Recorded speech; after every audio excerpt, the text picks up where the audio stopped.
Hello friends, நம்ம எல்லாருக்குமே வாழ்க்கையில் நம்ம நம்பிக்கை தளரும் போது நமக்கு உதவி செய்ய யாரோ ஒருத்தர் தேவைப்படுறாங்க. 4 வார்த்தை ஆறுதலாக சொல்கிறதுக்கு யாரோ ஒருத்தர் தேவைப்படுறாங்க. அவ்வளவு ஏங்க, இங்கே பல பேருக்கு கவலை வரும்போது அப்போ தான் நமக்கு கடவுள் நம்பிக்கையே வருது. நம்ம பிரச்சனைக்கு யாரோ ஒருத்தர் வந்து உதவி செய்ய மாட்டாங்களா அப்படின்னு ஏங்குறாங்க. அப்படி வரவங்கள கடவுளாக பார்க்குறோம். இதுதான் மனித இயல்பு. வாங்க இன்னைக்கு மோட்டிவேஷன் குட்டி கதைக்குள்ளே போகலாம். ஒரு காட்டில் ஒரு இளைஞன் நடந்து போய் கொண்டிருந்தான். அவனுக்கு பசி எடுத்துச்சு. ஒரு மரத்தின் உயரத்தில் கனிந்த பழங்கள் இருப்பதை பார்த்தான். மரத்தின் மேல் சரசரவென்று ஏறி அவற்றில் சில பழங்களை பறித்து தின்றான். மிக கனிந்த வாசனையுள்ள பழங்கள் கிளைகளின் நுனியில் இருந்தன. அவற்றை எட்டி பறிக்க கிளையின் மேல் நகர்ந்து சென்ற போது அவனது பாரம் தாங்காமல் ஒரு கிளை முறிந்து விட்டது. சட்டென்று சுதாரித்த அவன் கீழே இருந்த ஒரு கிளையை பிடித்து கொண்டு தொங்க ஆரம்பித்தான். குனிந்து பார்த்தால் தரை வெகு கீழே இருந்தது. ஏற்கனவே பயந்து போயிருந்த அவன் மேலும் பயந்து கண்ணை மூடிக்கொண்டு யாராவது காப்பாற்றுங்கள் என்று திரும்ப திரும்ப அலற ஆரம்பித்தான். உள்ளங்கை வியர்த்து வழுக்க ஆரம்பிக்கும் நிலை வந்துவிட்டது. தற்செயலாக அப்போது அந்த பக்கம் ஒரு முதியவர் வந்தார். மரத்தில் தொங்கிக் கொண்டிருந்தவனை பார்த்தார்.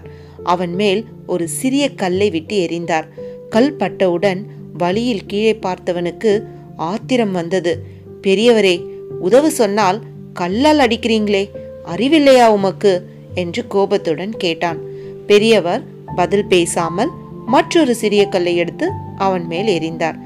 மேலும் கோபமுற்ற இளைஞன் பெருமுயற்சி எடுத்து கையை வீசி மேலிருந்த கிளை ஒன்றை பலமாக பற்றி கொண்டு, நான் கீழே விழுந்தால் உம்மை சும்மா விடமாட்டேன் என்று எச்சரித்தான். பெரியவர் மேலும் ஒரு கல்லை அவன் மேல் வீசினார்.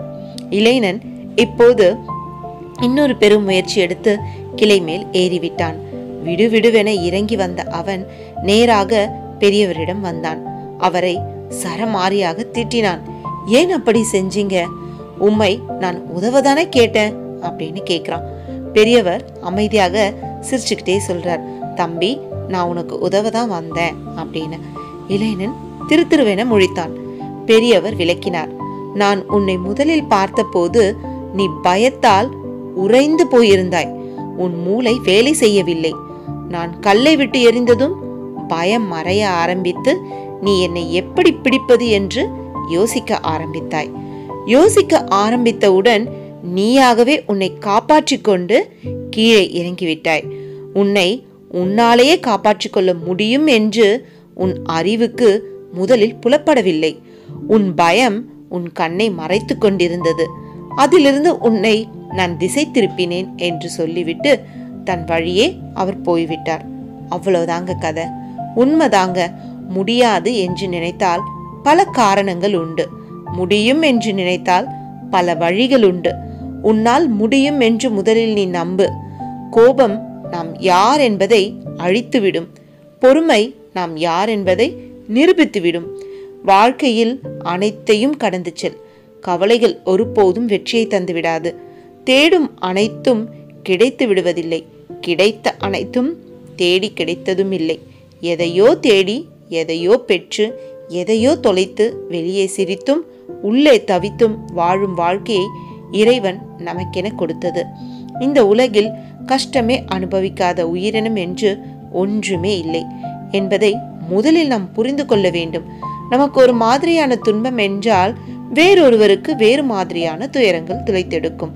துன்பங்கள் என்பது வாழ்க்கையின் ஒரு பகுதிதான் என்பதை உணர வேண்டும். எப்பேற்பட்ட சந்தோஷமும் அல்லது துன்பமும் நீண்ட நாட்கள் நீடிக்காது. இரவுக்கு பின் விடியல் வந்து ஆகவே வேண்டும். எனவே அனுபவிக்கும் துன்பங்கள் நிரந்தரமானது அல்ல என்பதை முதலில் உணருங்கள். மகத்தான சாதனைகள் சாதிக்கப்படுவது வலிமையால் அல்ல, விடாமுயற்சியினால். யாரோ ஒருவரின் உதவியை எதிர்பார்த்து காத்திருக்காதே. நமக்கு நாம் தான் துணை என்று என்பதை ஒரு கட்டத்தில் உணர்த்தி விடுகிறது இந்த வாழ்க்கை. மனம் எனும் தங்க பாத்திரத்தை போட்டி, பொறாமை, வன்மம் என்ற குப்பையால் நிரப்பாதீர்கள். உங்களிடம் இருப்பதைத்தான் நீங்கள் மற்றவர்களுக்கு கொடுக்க முடியும். உங்கள் மனம் என்னும் பாத்திரம் அன்பால் நிரம்பி வழியட்டும்.